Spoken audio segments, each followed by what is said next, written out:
एक बोर्ड लगे हुए हैं कि ये वतन आपका है, आप इसको छोड़कर मत जाएं। सवाल ये है कि ये तो अपने वतन छोड़कर आए थे,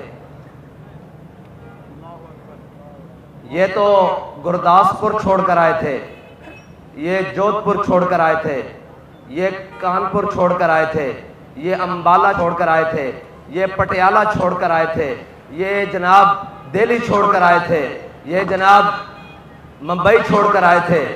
आज जिनके बड़ों ने पाकिस्तान से, बरे सगीर से अंग्रेज को भगाया था, आज उनके वारिस उनके वतन में जाने के लिए क्यों तैयार है? और आज एक सियासी जमात जिसका नाम पीटीआई है, मैं सोच रहा था कि उनके कारकुनों को उनकी जमात का परचम ना लहराने देना वाकई काबिल मज़म्मत है, लेकिन ये उससे बड़ी बददियान थी कि जिस दिन कश्मीर के सौदे की बात आई थी और उन्हीं के लीडर के हाथ में कश्मीर का परचम दिया जा रहा था, तो ये मुकाफात अमल है। इसलिए कि मेरे आका मौला सल्लल्लाहु ताला अलैहि वसल्लम ने फरमाया, मजलूम की जो आह है ना, दुआ, वो सीधा अर्श पर जाती है। वो तो इंतजार में थे अहलियाने कश्मीर के जनाब कोई मोहम्मद बिन कासिम का वारिस आएगा, कोई सलाहुद्दीन अयूबी का मानने वाला आएगा, कोई महमूद गजनवी का जानशीन आएगा। लेकिन उन्हें क्या पता था कि जिसकी खातिर, जिस वतन की खातिर, जिसके नारे पर हमने लाखों गर्दनें कटवाई थी, आज उसका सरबराह ऐसा आदमी है जो झंडा पकड़ने के लिए भी तैयार नहीं। अच्छा, क्यों तैयार नहीं? इसलिए कि मुश्किल आ जाएगी, जिहाद करना पड़ जाएगा, इक्तिदार खतरे में आ जाएगा। तो लो, इक्तिदार भी चला गया, मुश्किल भी आ गई, दो वक्त की रोटी भी मुयस्सर नहीं, तो झंडा कैसे फिर कोई उठाए? आज जिस झंडे को तुमने जो आसानी से उठाया जा सकता था, आज तुम्हारे झंडे को सख्ती से छुड़वाया जा रहा है। यह है मुकाफात अमल।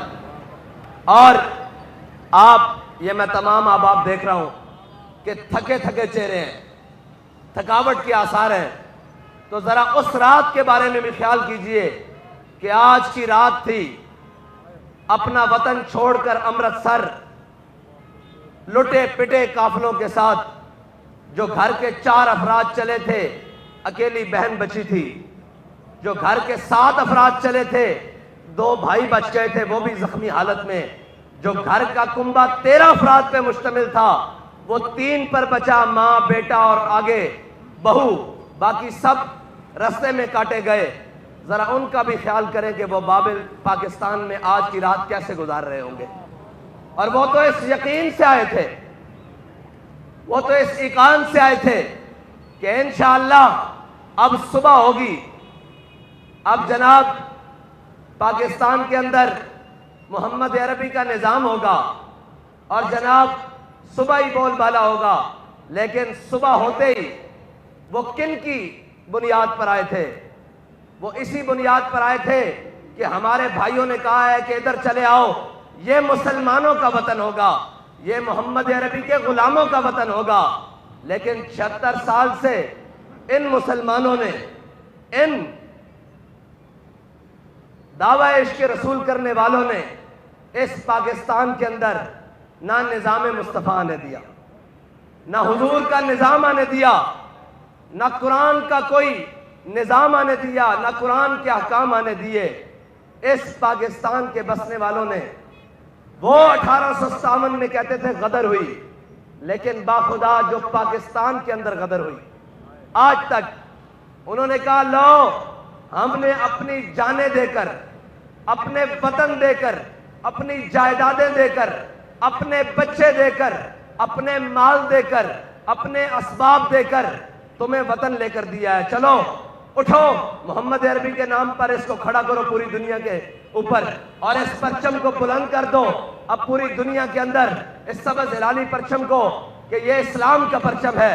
लेकिन अफसोस अफसोस कि जिस परचम को हमने इस्लाम के नाम पर बुलंद करना था, आज उस पाकिस्तान के अंदर उन परचमों को बुलंद करने की कोशिश की जा रही है।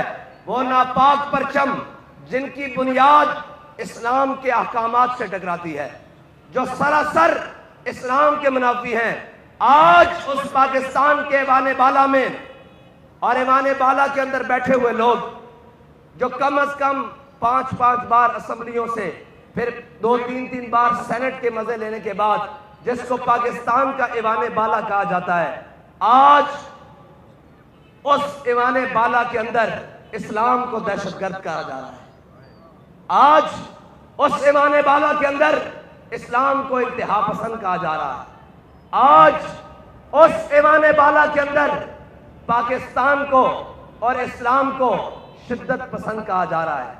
अफसोस, तुम ये बिल पास करने के मुंह दिखाने के काबिल हो। ये सारे 76 साल से लेकर आज तक जिनके हाथों में इक्तदार था, इनसे पूछो कि तुम्हें तो पाकिस्तान इतना बड़ा दिया गया था। तुमने पाकिस्तान को पहले 2 लाख किया, फिर तुमने कश्मीर को बेचा, फिर तुमने जनाब फाटा के अंदर और फिर ऊपर जनाब मुल्क के अंदर हवाई अड्डे दिए, फिर तुमने अपनी हमशीर को बेचा, फिर तुमने अपने कौम के बेटों को बेचा, फिर डॉक्टर अब्दुल कदीर खान जो मोहसिन पाकिस्तान है उससे पूरी दुनिया के सामने ये माफी मंगवाई कि मैंने गलत काम किया है। तुम भी दुनिया में मुंह दिखाने के काबिल हो। तुम कहते हो कि हम इक्तदार के ज्यादा हकदार हैं, हम पाकिस्तान की मईशत को दुरुस्त करेंगे। तो मैं ये कहता हूं कि पाकिस्तान के मीडिया के ऊपर तमाम तर पाबंदियों के बावजूद मीडिया ये कहता है कि कासिम के अब्बा ने ये किया, तो ये नहीं बताता कि जनाब रहमतुल लिल आलमीन में रहने वाले मौलवी ने भी पाकिस्तान के अंदर ये किया है।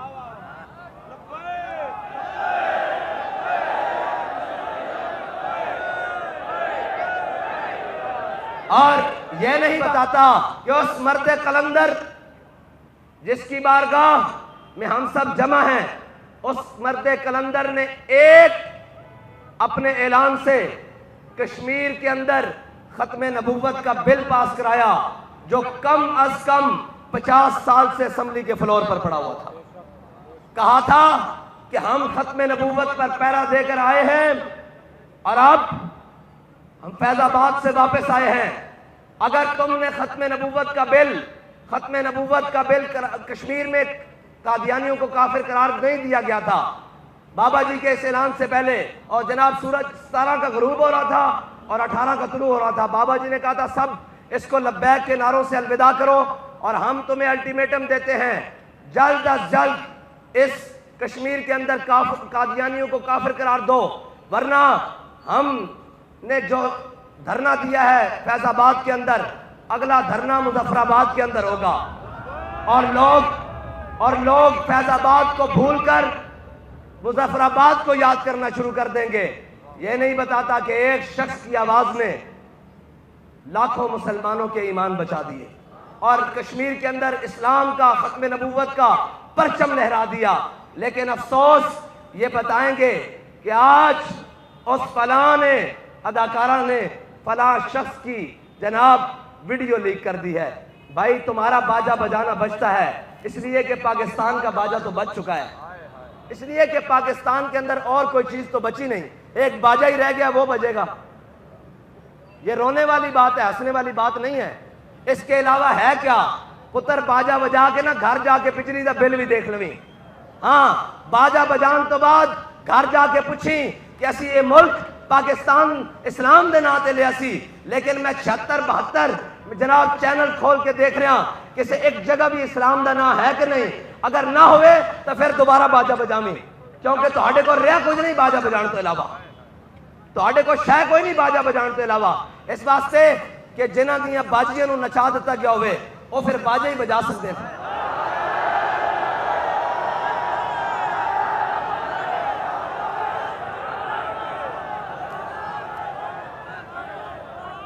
रोड के उत्ते आके ठां ठां लाई हुई, पा लाई हुई, की होया जी? अने कहा असी आजाद हो गए। मैं कहा दस तो सही केड़ी गलों आजाद होया? तेरा निक्का बिरा तो डंकी ला के यूरोप जा रहा, तू किथों आजाद होया? वो तो 400 साहिल समंदर उत्ते जिन्होंने दफनाने वाला कोई नहीं और जिन्होंने लाशा कफन पवाने वाला कोई नहीं। तू कहना कि जनाब मुल्तान रोड से मैं आजाद हो गया? कदी पुछता सही है जनाब। पूरी पट्टी तो आए रोज डंकियां लग रही हैं, जवान जा रहे हैं बाहर। क्यों जा रहे हैं? और जड़े कुर्बानियां दे के, खून दे के, माल दे के इस मुल्क के अंदर आए सन, वो आज जनाब अपनी जाना दाव ते ला के इस मुल्क तो बाहर जा रहे हैं। पुछता सही इन्होंने कीता चाहिए कि खाली बाजा बजाएगा, सुबह उठ जाएगा और फिर नारा लाएगा कि जी आहो आहो, आवे आवे नून लीग आवे, आवे आवे पीपल पार्टी आवे, आवे आवे तोड़ा खान आवे। मैं कहा जड़ा भी आ गया तेरा बाजा ही बजेगा, मुहम्मद अरबी का दीन नहीं आएगा। ए पाकिस्तान खून दी नदियों ते बढ़िया। और बाबा जी ने क्या सी परेड क्यों होंगी, जरा पूछो तो सही यार। क्यों जनाब आज जनाब सारे परचम लहरांदे हो? तुहानू ते सानू इस परचम के सामने सिर नगू होके खड़ा होना चाहिए कि भाई असी कुछ नहीं किया पाकिस्तान वास्ते। और ये याद रखना, अगर पाकिस्तान के अंदर इस्लाम होंदा तो नौजवान डंकी ना लांदा बल्कि फलस्तीन जांदा।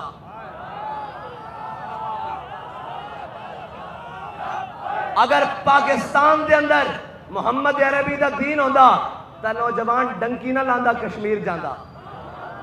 अगर मुहम्मद अरबी का दीन का निजाम होंदा, मुहम्मद अरबी का दीन होंदा सल्लल्लाहु तआला अलैहि वसल्लम दा, ते नौजवान जनाब यूनान ना जांदा बल्कि बर्मा जांदा। और इस तरह ना जांदा, इस तरह जांदा कि दो नीम इनकी ठोकर से सहारा हो दरिया, सिमट कर पहाड़ इनकी हैबत से राई। और ये भी याद रखना, इस्लाम अपना हिस्सा पूरा लेंदा, पूरा लेंदा पूरा। जिन्होंने क्या सी ना, क्या हो बुए बंद कर लो जनाब, की होया जे लिख के दे दोगे एक बारी कि जनाब साडा लब्बैक ना कोई ताल्लुक नहीं, तो मैं अज वेख रहा उन्होंने लिख के देना पै रहा। ते जड़ा जड़े इशारे करते सन ना कि जी ए लब्बैक वाले का घर जे, ए लब्बैक वाले का घर जे, साडा घर उत्थे ही है।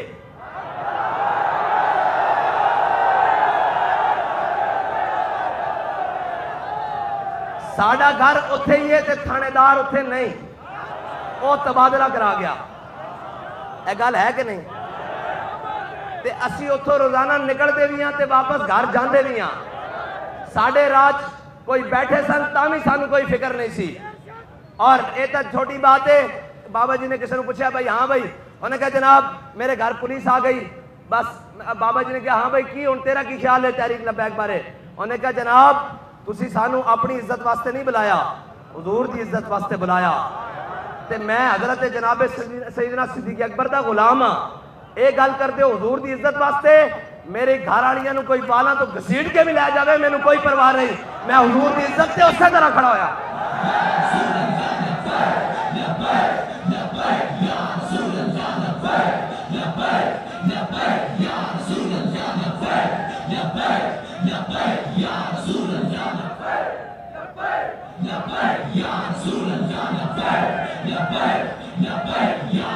Ya